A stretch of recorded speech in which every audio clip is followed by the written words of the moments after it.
قیادت کو کہ یہاں پر ہم نے جو ہے کوئی اجتماع نہیں رکھنا ہے، چھوٹی موٹی میٹنگ لینی ہے، تو میں گزارش کروں گا اپنی مرکزی قیادت سے ناظم اعلیٰ جمعیت اہل جمع و کشمیر جناب ڈاکٹر حفیظ اللہ سے، ناظم اعلیٰ شکیل احمد ظہور صاحب سے کہ آپ اس جگہ کو جو ہے ہمیشہ یاد رکھیں گے اور اپنے ساتھ میں بھی آگے چلاتے رہیں گے.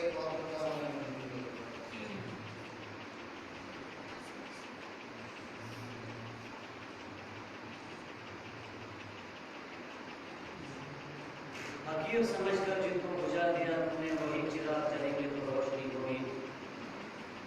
آپ نے آخر میں دعوت ہو رہے یہاں پر آپ نے استاد محترم ناظم اعلیٰ جمعیت اہل جموں و کشمیر ڈاکٹر عبداللطیف القیلی صاحب کو وہ یہاں پر تشریف لائے اور اپنے حفظ و نصائح یا یہاں ادارے کے حوالے سے جمعیت کے حوالے سے اپنے خیالات میں آپ کے سامنے لگے. میں امید رکھوں گا آپ نے جو صبر و تحمل اندر کیا اور تھوڑا سا وقت ہمیں دیجیے، انشاءاللہ جلدی ہم اس کو ختم کر دیں گے. تو میں دعوت دوں گا اپنے ناظم اعلیٰ جمعیت اہل جموں و کشمیر کو ڈاکٹر عبداللطیف القیلی حفظہ اللہ علیہ کا قطر میں شکر کرنا.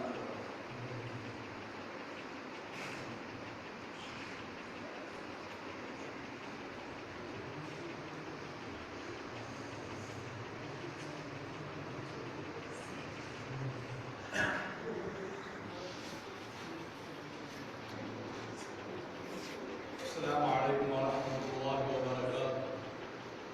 نحمده ونصلي على رسول الكريم اما بعد. قال الله تبارك وتعالى في محكم التنزيل بعد اعوذ بالله من الشيطان الرجيم بسم الله الرحمن الرحيم. اقرأ باسم ربك الذي خلق خلق الانسان من علق اقرأ وربك الاكرم الذي علم بالقلم علم الإنسان ما لم يعلم.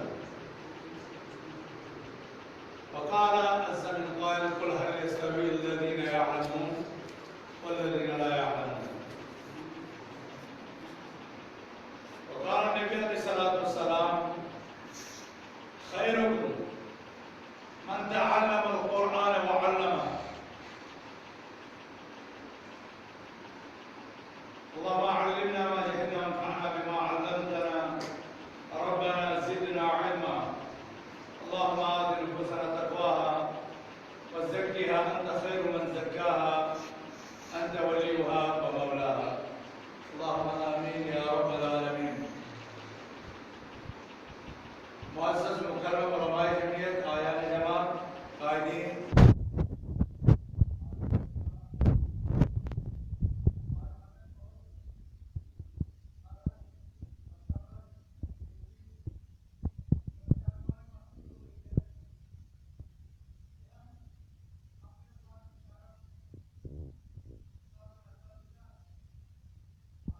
الازہر حفظہ اللہ رحمہ اللہ کہ اس اختیار کردہ اپنے آخری وطن میں اپنے توحید سنت کے بھائیوں کے ساتھ ایک عظیم مشن کے تحت جمع ہے. اللہ تعالیٰ ان کی بھی مغفرت فرمائے اور ہمیں وہ مقصد پورا کرنے کی توفیق عطا فرمائے جس مقصد کی خاطر ہم یہاں پر جمع ہوئے ہیں. محترم شبیر صاحب نے مرکز کی طرف ٹکٹی کی باندھ ایک نگاہوں سے دیکھا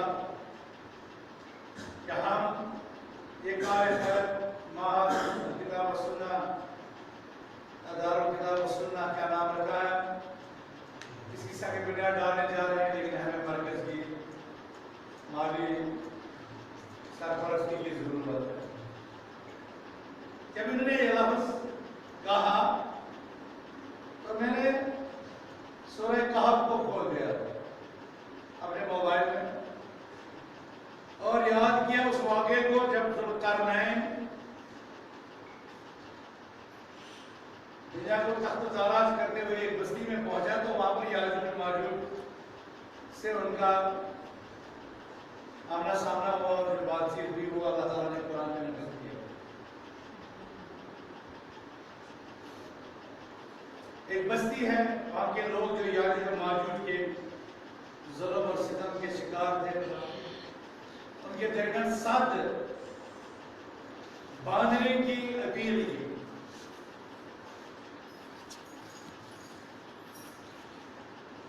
ذوالقرنین بادشاہ تھا. لوگوں نے اسے کہا ہمیں ساتھ باندھ کر کے دیجیے کیونکہ اور ہمارے جگہ گاٹ کھڑی کر دیجیے.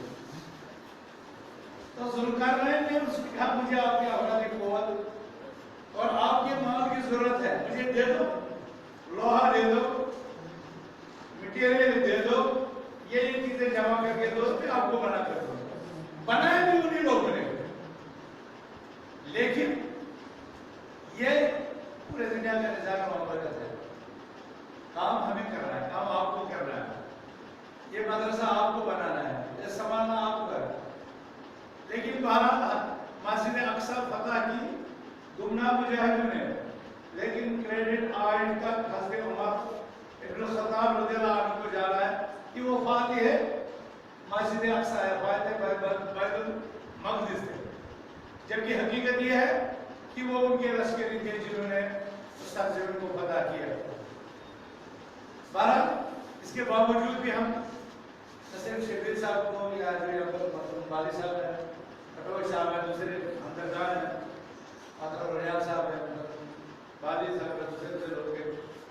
انشاءاللہ ہم کسی مرحلے پہ آپ کو مایوس نہیں کریں گے, کیونکہ یہ وہ بستی ہے جسے اختیار کیا تھا ہمارے استاد محترم محمد اسماعیل حضرت, جنہوں نے ہمیں چلنا سکھایا, بولنا سکھایا, لکھنا اور پڑھنا سکھایا, ہمارا قلم اپنے ہاتھ سے پکڑا اور پھر ہمیں اردو خوشخط, عربی خوشخط, یہ سارے چیزیں سکھائی. آج جب ہم آپ کے سامنے کھڑے ہوتے ہیں, آج جب ہم بولنے کی سکت پاتے ہیں, آج جو ہم لکھنے کی طاقت پاتے ہیں, تو اس میں اللہ سبحانہ تعالیٰ کے فضل اور کرم کے بعد اگر بہت بڑا کسی ذات میں کسی شخصیت کا رول ہے, والد صاحب مرحوم کے ساتھ ساتھ اس میں بہت زیادہ بڑا حصہ محترم محمد اسماعیل اللہ کے محبوب, اللہ سبحانہ تعالیٰ نے جنت میں اعلیٰ مقام دیا. میں چاہتا تھا اس وقت میں آپ کو ان کے زندگی کے مختلف گوشے آپ کے ساتھ کرتا ہوں, لیکن بہرحال یہ وہ مجلس نہیں ہے. آج مجلس اس مشن کی ہے جس مشن کی خاطر مولانا عثمان عسکری صاحب نے ہمیں پوگل سے نکالا, سری نگر پہنچایا, وہاں پڑھایا, ٹریننگ دی, تربیت دی. وہ مشن جس کی خاطر انہوں نے ہمیں اپنے گھر سے نکالا, آج اسی مشن نے ہمیں کسی کر کے آنا ہے. میں نے آیت کا جو انتخاب کیا آیات کا, اور یہ بھی عجیب اتفاق ہے کہ آسمان کی یہ پہلی 5 آیتیں ہیں جو اس زمین پر ہوئی. یہ جو 5 آیتیں میں نے آپ کے سامنے رکھی ہیں, یہ 5 آیتیں اس روئے زمین پر سب سے پہلی 5 آیتیں جو عرش سے اتری حضرت محمد رسول اللہ صلی اللہ علیہ وسلم کی ذات. اور آپ میں سے تقریباً سب کو انشاءاللہ یہ آیات یاد ہوں گی. اللہ تعالیٰ نے فرمایا ہے اقرأ بسم ربک الذی خلق, آپ پڑھیے اس رب کا نام لے کر کے جس نے پیدا کیا. پہلا آسمانی حکم اہل زمین کے, آپ پڑھیے اس رب کا نام لے کر کے جس رب نے پیدا کیا. اس زمین پر چلنے والا سیاہ فام سفید فام, عرب عجم, حاکم محکوم, امیر غریب, مزدور ملازم, تاجر زمیندار, مسلم ہندو عیسائی, جس بھی مذہب کا ہو, جس بھی رنگ کا ہو, جس بھی ڈھنگ کا ہو, ہر ایک کو پیدا کرنے والا کون ہے؟ کیا بات بتائیے, کسے پیدا کیا؟ ہاں, یہ بچے جواب نہیں دے رہے. کسے پیدا کیا آپ ہم کو؟ رب نے. ایک زبان میں ذرا سب بولو ایک ساتھ, اللہ. اللہ عز و جل نے آپ اور ہم سب کو پیدا کیا. کیا ہے اللہ نے پیدا, اللہ کا نام لے کر کے سب کو پڑھنا ہے آگے. کچھ کو بھول گیا, کچھ نے اس کو چھوڑ دیا, کچھ نے اس سے اعراض کر دیا. جب عالم ارواح میں اللہ تعالیٰ نے ہم لوگ سب ہندو مسلم سکھ عیسائی سب کو پیدا کیا, تو اس وقت ہم سے کہا تھا الستو بربکم, کیا میں تمہارا رب نہیں ہوں؟ قالوا بلا, اس وقت سب نے کہا تھا ہاں کیوں نہیں ہے رب, تو ہمارا رب ہے. لیکن اب اس دنیا میں آنے کے بعد بہت سو کو بھول گیا, وہ بہت سو کے پیچھے لگ گئے. لیکن جنہیں وہ یاد تھا, جو اس کو مانتے ہیں, جو اس کو عبادت کرتے ہیں, جو اس کے دربار میں جھکتے ہیں, تو وہی اس کے دربار میں مقبول ہے, وہی کامیاب ہے. کیونکہ اللہ سبحانہ و تعالیٰ نے اگر ہمیں پیدا کیا تو یہ پیدا ہمیں کھانے پینے کے لیے نہیں, کیونکہ کھاتا پیتا تو بھیڑ بکری جانور حیوانات سب کھاتے پیتے ہیں. جانور صبح خالی پیٹ نکلتے, شام کو پیٹ بھر کے کھاتے ہیں.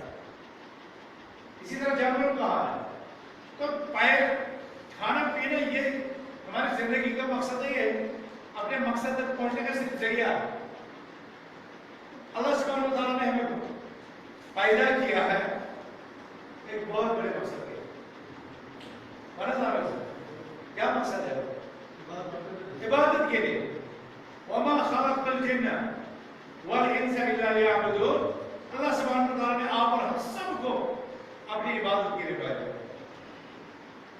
بہت سے کو وہ سبق بھول گیا تو اللہ تعالیٰ نے پیغمبر بھیجے تاکہ وہ پیغمبر کو بولا ہوا سبق یاد رکھے اور اس عبادت کا طریقہ بھی ان کو سکھا دے.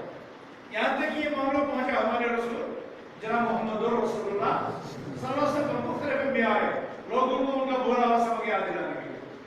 ان میں سے کچھ اونچے درجے کے بنے جنہیں اولو العزم رسول کہا گیا, کچھ رسالت کے درجے پر فائز ہوئے, کچھ نبوت کے درجے پر فائز ہوئے, کچھ کو رسالت اور نبوت دونوں بھی. جو رسول تھا وہ نبی بھی تھا, لیکن جو نبی تھا ضروری نہیں وہ رسول بھی ہو. بہت آئے یہاں تک کہ جناب محمد رسول اللہ صلی اللہ علیہ وسلم ان پر جو پہلی آیات نازل ہوئی وہ کیا تھی؟ سورہ عصر کی یہ پہلی 5 آیتیں. سورہ زور سے بولو ایک آواز میں, سورۃ العصر کی یہ 5 آیتیں. کیوں نہیں بول رہے؟ سورہ عصر کی یہ 5 آیتیں اللہ تعالیٰ نے سب سے پہلے رسول صلی اللہ علیہ وسلم کو دی. کیوں رک گئے؟ جواب کیوں نہیں دے رہے؟ اللہ تعالیٰ نے سب سے پہلے سورہ عصر کی 5 آیتیں نازل کی. اقرأ بسم ربک الذی خلق خلق الانسان من علق اقرأ وربک الاکرم الذی علم بالقلم علم الانسان ما لم يعلم. تو سورہ عصر کی یہ 5 آیتیں اللہ نے سب سے پہلے نازل کی نا. سورہ مولوی میں ہو یا آپ مولوی بولتے ہیں سورہ عصر اور آپ کیا بولتے ہیں؟ کیوں نہیں مانتے ہو میرا؟ پی ایچ ڈی ہوں میں اسلامک اسٹڈیز میں, پی ایچ ڈی ہوں میں اسلامک اسٹڈیز میں, اور میں کہہ رہا ہوں سورہ عصر کی پہلی 5 آیتیں اللہ تعالیٰ نے نازل کی. سکتے لو آپ کہہ رہے ہیں سبھی کہہ رہے ہیں کیا آگے کہہ رہے ہیں؟ جو کہہ رہا ہے کہ یہ سورہ عصر کی آگے وہ ہاتھ کھڑے کر جائے گا.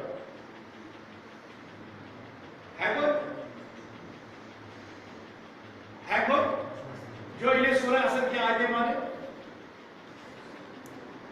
اتنا بڑا ڈاکٹر بول رہا ہے پھر بھی نہیں مان رہا. کیوں؟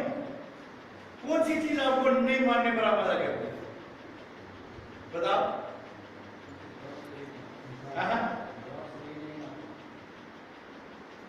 آپ کو کیسے پتا یہ جواب صحیح نہیں ہے؟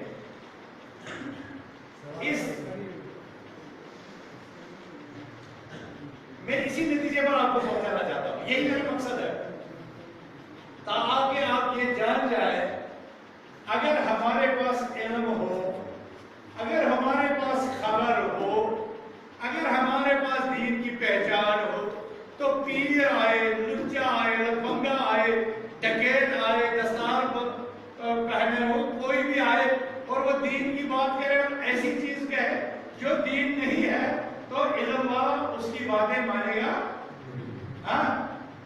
کیونکہ اس کے پاس علم ہے.